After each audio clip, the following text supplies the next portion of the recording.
Thanks, guys, for hanging out. I know it's late. It's been a long day for a lot of you, but I appreciate you hanging around.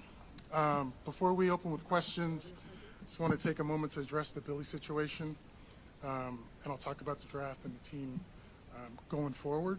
I'm sure you all have questions. As team policy, we don't discuss contracts publicly, but what I can say is how much we value Billy, both as a coach and as a person.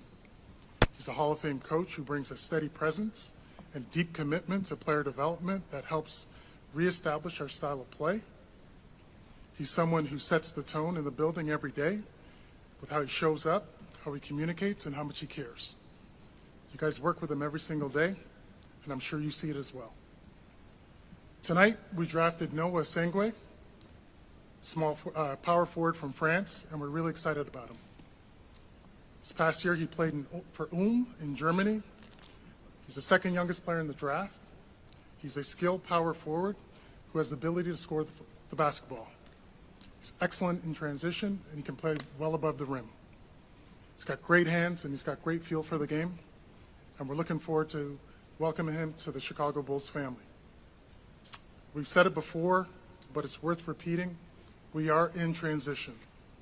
We took a step back this season to reposition and retool, and while we don't know exactly what next year's roster will look like, we're encouraged by the early progress and the direction that we are heading.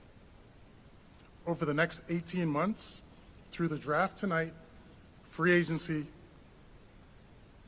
and with financial flexibility coming in 2026, we believe we are setting ourselves up to take meaningful steps forward. We know we have a lot of work to do. We know it's frustrating when change doesn't happen overnight, but we've seen encouraging growth from our youth, from our young core, and we're going to keep pushing. Building something great, making it last, it takes a long time. It takes planning, patience, and doing the hard work without taking shortcuts. There may be tough moments along the way, but we believe in this path, and we appreciate the fans and you all sticking with us as we take that next step. With that, I'll take your questions.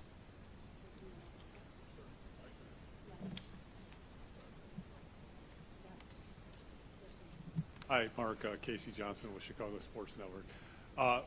Can you just kind of take us through the pre-draft process with Noah, like when you guys first scouted him, like how much contact you had with him leading up to tonight? So the first time I saw Noah was last September. He was 17 years old. Ulm played in Portland. That's the first time I saw him live. Obviously our international scouts saw him play at the youth level several times. But we've seen him live many times. We've watched a lot of tape on him. And, we're excited about, his ability to come in and play our style of play. I think the coaching staff is excited about him, and we're looking forward to seeing him here in Chicago. Mark, how you doing? Joe College, Chicago Sun-Times. First thing, just to clear up the Billy thing, meaning you're not taking any questions on whether he was extended or not. Is that statement? That's correct. Okay.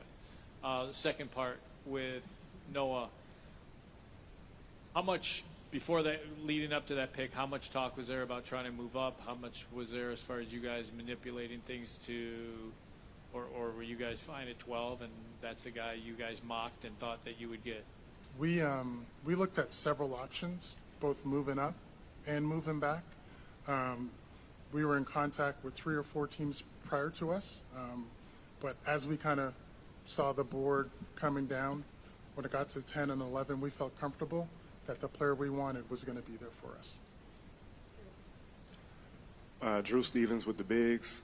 Mark, in giving you your latest contract extension, what did Michael compliment you on, and what goals has he set for you and Arturas moving forward? So as I stated earlier, we're not going to talk about contracts tonight per team policy. Sure, but it's not about the contract. It's about, what do you feel like you guys did well, and what does he want you to kind of focus in on and shoot for moving forward? So with respect to, expectations for us, it's to continue to build on what we've built. So as I mentioned earlier, we're a team in transition, and, we're all about bringing in young, dynamic, athletic players who can play the style of play that we want to play.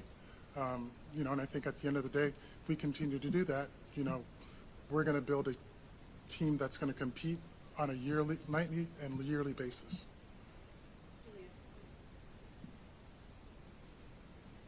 Mark, in regards to Noah, when you kind of look at development for him this year, I know last year we saw kind of a little bit of like the slower approach with Matas. Sure. What do you envision, especially with his age, as kind of an appropriate timeline, an appropriate expectation for what he can contribute from day one? So in terms of his development, he's going to have an off-court development plan and an on-court development plan. Being only 18 years old, growing up in France, there's going to be a period where he's going to need to assimilate to, not only how we do things here in Chicago, but really how we do things here in America. We're going to put together an off-court plan that helps him adapt to his new environment, both on the court and off the court, and that's going to start as early as this weekend. Hi, Jamal Collier from ESPN. Mark, just with respect to the contracts, why sort of the lack of transparency?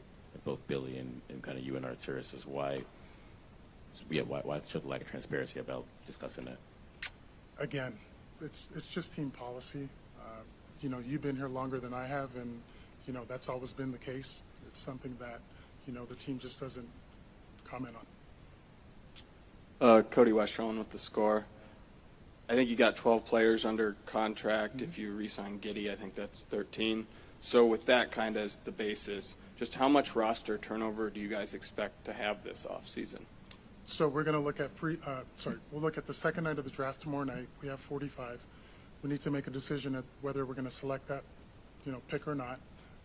There's always an option to two-way or trade up, trade back, or completely get out. So if we get out tomorrow night, we'll be at 13, and then we'll look at free agency. So we'll continue to look at different options, whether that's trades, free agency next week or in a couple of weeks, and we'll continue to tinker with the roster. And that so for the second round, drafting and stashing a player overseas is in play for you guys as an option potentially? It's potentially an option, yes. John. Matt, it's going to John. When you look at John Greenberg, the Athletic, when you are looking at Essengue, what kind of player do you see? I mean, do you guys have projections of current players now that you see he could develop into? When you see a guy this young, like, what's your imagination? Where does it take you? I see him as a two-way player who can impact the game both offensively and defensively. His ability to get to the free throw line and play downhill is super intriguing to us. I think he'll be able to be a versatile wing defender. I think his game is a little bit similar to Matas in that, he can face up, he can post you up, he can get out on the break. His game's just very versatile. You like having that kind of, I don't want to say repetition, but, like you say, if his game's like Matas, you like having that kind of, those two guys with the same skill sets? I do. I like the length, the versatility, the ability to be switchable on defense. Those are all intriguing qualities.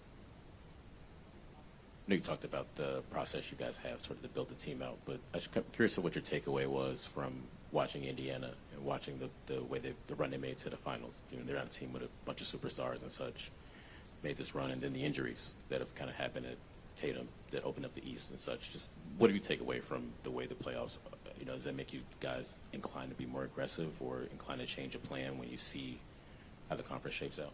I think the thing I take away from Indiana is just their style of play. They continue to come at you over and over and over. They play fast, in spite of what the score is, what quarter it is. And I think that's kind of how we played a little bit this year. They've got a bunch of players who can play on both sides of the floor, and that's exactly what we want to build here in Chicago, is players who are versatile, both offensively and defensively. You can't hunt any of their players. Everybody can guard, everybody can defend, everybody can run, everybody can make a shot. Mark, Matt Zahn from CBS Chicago.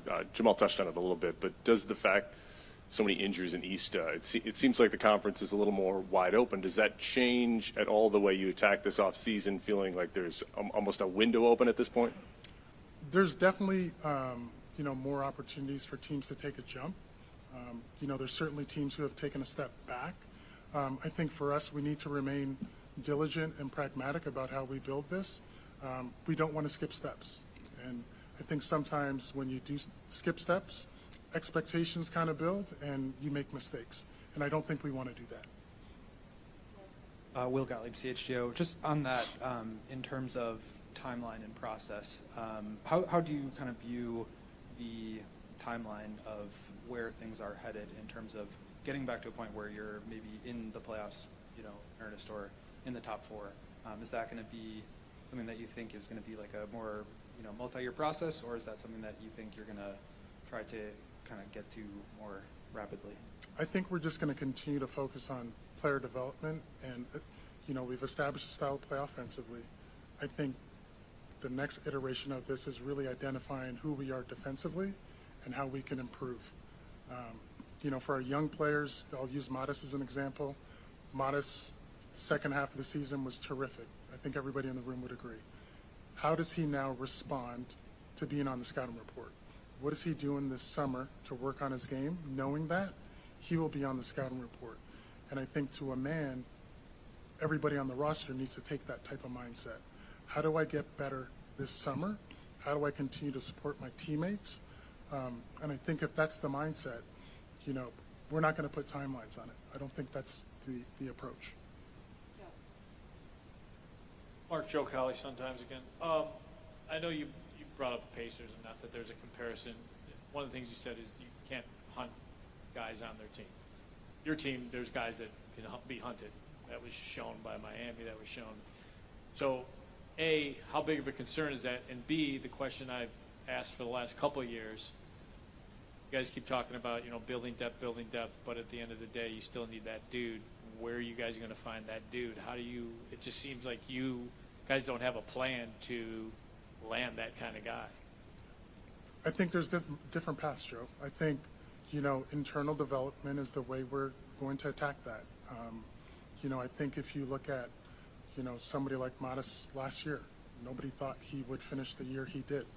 Now, I'm not putting any kind of undue expectations on Modest, but, there's other players in this building, on this team, who, if they continue to develop, continue to work on a daily basis, they may get there. And we have the resources in place, the coaching staff, player development to support that. But the mindset is still not going to be you need as talented a top pick as you can get, and you have to do what you can to put yourself in that position. I think we just need to continue with our internal development plan.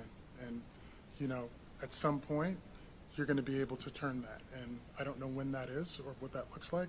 I understand where you're going, but I don't think we're going to take that path. Mark, on the one hand, Modest obviously played 80 games last season. You kind of know what you have. On the other hand, he likes to play basketball. I assume he's going to be at least practicing with the Summer League team. Will he also play in Vegas? Plan is for him to play with the Summer League team, go to training camp with the Summer League team. He will play. We're just not sure how many games he will play.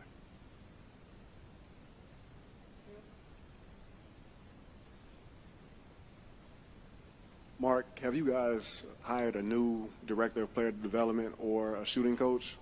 We have not. Are there plans to? We have promoted somebody internally to join the player development crew. We've got 4 guys who we have the utmost confidence in to continue what that program has been able to establish. If there's any indication of how well they're doing, we've had 10 to 12 guys in the gym every single day. Our gym is alive right now. The notion that our players want to work and we've created an environment to where they want to work is something that we're very proud of.